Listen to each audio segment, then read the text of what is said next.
খুব গভীর একটি ষড়যন্ত্র চলছে বলে মন্তব্য করেছেন প্রবাসী সাংবাদিক ইলিয়াস চৌধুরী।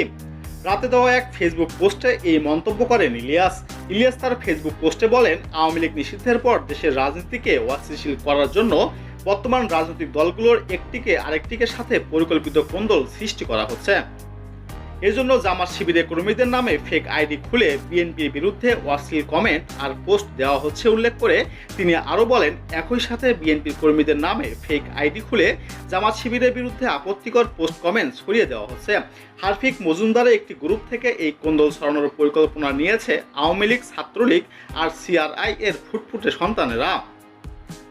তাদের অভ্যন্তরীণ একটি গ্রুপে এই ষড়যন্ত্রটির বিষয়টি জানতে পেরেছি, অতএব বিএনপি জামাতের নেতা কর্মীদের সতর্ক থাকার অনুরোধ থাকলো। রাতে দেওয়া এক ফেসবুক পোস্টে এই মন্তব্য করেন ইলিয়াস।